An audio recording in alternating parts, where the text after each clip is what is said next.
Today, insha'Allah ta'ala, we want to talk about the sunset prayer, Salatul Maghrib. Sunset prayer is named after the time of sunset, which is Maghrib. Yani, it's named after that time. Or it's named the Maghrib prayer, Salatul Maghrib,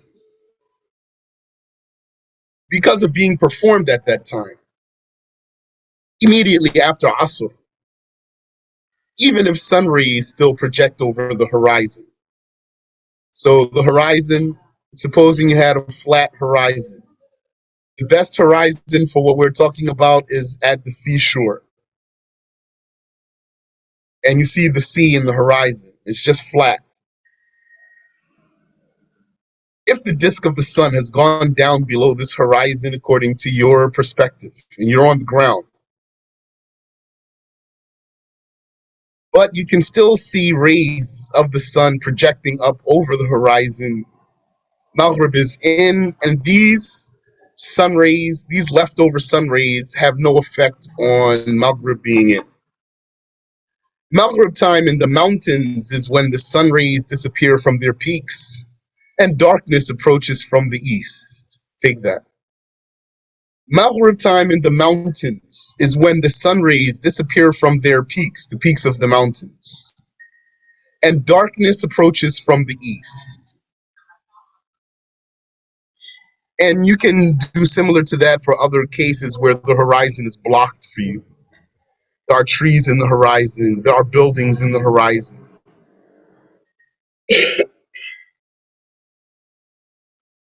You can't see the disk of the sun descend exactly. But if the sun rays have disappeared from the peaks of these obstructions, these buildings or these trees, the sun rays have disappeared from there and the darkness has approached from the east, Maghrib is in. The more you observe this, the better you'll get at it. Yani, the more sensitive you'll be. If you're pretty good at telling the prayer times, if you're pretty good at telling the prayer times, then you might be able to tell Maghrib is in when somebody else is not sure. Somebody else is going to say, I don't know, is it dark enough? And you would know Maghrib's in. Why? Because of your experience. The fatwa of the Shafi'is is according to the old school authored in Iraq. Yani, we're talking about Salatul Maghrib here. So, the Shafi'is, they are teaching the Shafi'i school. So when they want to teach the Maghrib time, what fatwa do they give? They give Ash-Shafi'i's old verdict for the Maghrib time. Because Ash-Shafi'i, he changed his ijtihad in this issue. So he has two sayings about when Maghrib goes out. We're not talking about when it comes in, we're talking about when it goes out. The Shafi'is give the verdict, the fatwa, according to the old school of Ash-Shafi'i, not his later one. The later one is to say that Ash-Shafi'i looked again into the issue and he thought that the second answer was more accurate. But the scholars of his school say actually the first one was more accurate.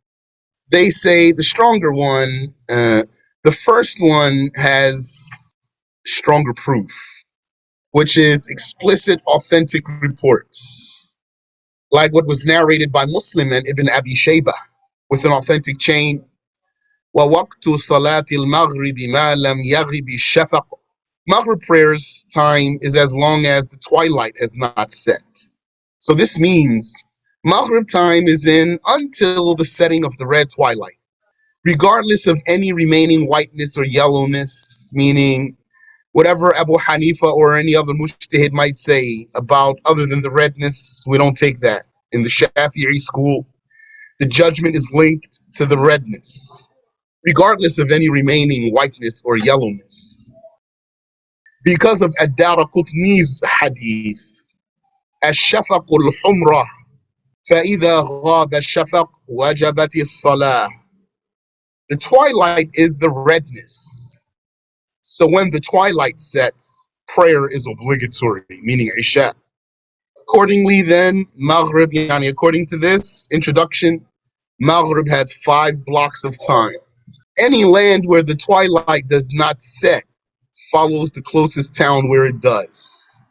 This means there might be a town where it looks like it stays Maghrib all night, as if Isha never comes in. Sun goes down, Maghrib comes in, looks like Maghrib stays in until Fajr time. So the twilight does not set. So what do they do about the 5th prayer? Any land where the twilight does not set follows the closest town where it does set. They would say, such and such town, the twilight has gone down. It's Isha time now where we are, even though the twilight hasn't set here. Just like one who lives in a town without a dominant staple, like when it comes to paying some zakat or paying something else. One who lives in a town without a dominant staple, he follows the closest town that has one. So similar to that. Since Gabriel led the Prophet sallallahu alaihi wasallam the same time on both days, that's why the Prophet alayhi salatu wasallam said twice, وَصَلَّى بِيَ الْمَغْرِبَ حِينَ أَفْطَرَ الصَّائِمِ. He prayed Maghrib with me when the fasting person breaks his fast. On both days he did that. Yani, he prayed Maghrib with the Prophet at the beginning of the time in both days. So, if you look at Dhuhr time, the first day he prayed Dhuhr with the Prophet at the beginning of the time, and then on the second day he prayed Dhuhr with him at the end of the time. Such that by the time he said Assalamu alaikum, Asr was in. Dhuhr went out upon saying alaikum, and then Asr came in. And then for Asr, he prayed with him at the beginning of the time, the first day. And then on the second day, he didn't pray with him all the way to the end of the time. He prayed with him just a little bit later. You'll review. But for Maghrib, on both days, he prayed with him at the beginning of the time only. So since Gabriel did that, then there's a weaker saying. But some Shafi'is took this weaker saying, like Abu Shuja' rahimahullah ta'ala. That weaker saying is the new school of Ash-Shafi'i authored in Egypt, that Maghrib time is shorter, having only one block of time. Maghrib has only one block of time according to this way. Besides the very best time, which is praying as soon as the time comes in, and the forbidden times. You know what forbidden time means. So what is the time of Maghrib according to Ash-Shafi'i's second saying? That Maghrib lasts the average time needed for the instructed adhan and iqamah. So add the adhan and the iqamah into the Maghrib time to determine how long the prayer time lasts. Since they are invalid ahead of time, you can't call the adhan or the iqamah before the time comes in. So then you need to count them as part of the time. You're not going to pray before you do them. So you need to wait for the time to come in and then do the adhan and the iqamah before the prayer. So they are part of the Maghrib time. They're not valid ahead of time. And purification with its recommendations. The time it takes for purification. The average time it takes for purification with its recommendations. That means not a wudu that you're rushing really fast and you're not doing any of the optional parts. The average time it takes to make purification with its recommendations. And then covering, since they are not obligatory ahead of time. Yani, the purification is not obligatory ahead of time. The covering for prayer is not obligatory ahead of time. So that needs to be added to the Maghrib time. And then 3 obligatory rak'ats, which is the Maghrib itself. So that's part of the Maghrib time. How long it takes on average to do 3 obligatory rak'ats. And then 2 more recommended rak'ats after those 3. This is why they said, and time for 5 rak'ats. Yani, they said the time of Maghrib, according to this saying, is the time needed for the adhan and the iqamah, and for the person to prepare for the prayer by purification and covering. And then to pray 5 rakats, which is 3 obligatory and 2 optional. There are also some added details, like how much time is in Maghrib according to this saying. Like eating morsels to satisfy hunger pangs. Yani, you're really hungry and Maghrib is in, and you just want to swallow a couple bites just to take the edge off. This is added into the Maghrib time.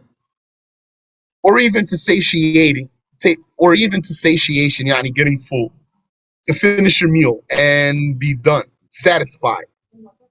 That's part of the Maghrib time according to this saying. And getting completely dressed according to Al-Mawardi and Al-Isnawi. Completely dressed means not just what you need for just covering your outer for prayer, but to completely dress, put all your clothes back on. And finding the Qibla, that's added to the Maghrib time. And some count 2 rak'ats between the adhan and the iqamah, because that's a sunnah. So that's part of the Maghrib time too. Excuse me, according to this saying. That is what Al-Basir said. He said, with both pairs of rak'ats, prior and afterwards.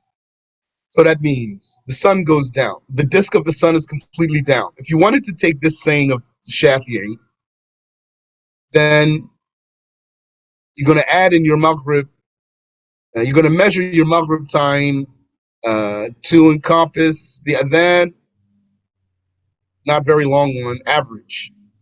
And then 2 rak'ats before the iqamah, because that's sunnah. Between every adhan and iqamah, 2 rak'ats is sunnah. If you want to remind your imam, if you have an imam who just calls the adhan and calls the iqamah, if you want to remind him to give time for at least 2 rak'ats, that's a good thing. There's no rush. Al-Rafi'i said, there's no problem with extending the prayer. Al-Basir said, praying over time is not disliked. So 2 things. Same thing, yani, twice. Same thing twice. There's no problem with extending the prayer. There's, yani, praying over time is not disliked. So, yeah, we are saying that Maghrib time is so short according to this saying. But that doesn't mean that you must just cram your entire Maghrib inside that time only. Rather means you need to start while you have enough time to pray the prayer, all of the prayer inside of its time. So praying overtime is not disliked here. If you want to take this saying about Maghrib time being this short, even if your Maghrib time went over, yani overtime, there's no harm here. And what we're saying here is that according to this, there's a gap between Maghrib and Isha. Like how there's a gap between Fajr and Dhuhr, according to this, there's a gap between Maghrib and Isha. And now we said the old saying is actually the new saying. Yani he's saying the new saying is debunked. And the old saying should be confirmed. And as the new saying actually, since Ash-Shafi'i said, in Sahha al-Hadithu fahuwa madhhabi. If a hadith is authentic, then that is my way. No, we're saying the hadiths that support the older school, the hadiths that support the older school are authentic. So that is truly a Shafi'i's way. So that is truly a Shafi'i's way. And this weaker saying in the Shafi'i school is famously called the choice time by the Malikis, minus 2 rak'ats. And then, according to the Malikis, that gap there is still part of Maghrib time, but praying at that time is sinful without an excuse. Well, Allahu A'lam, that's all we're going to read for today.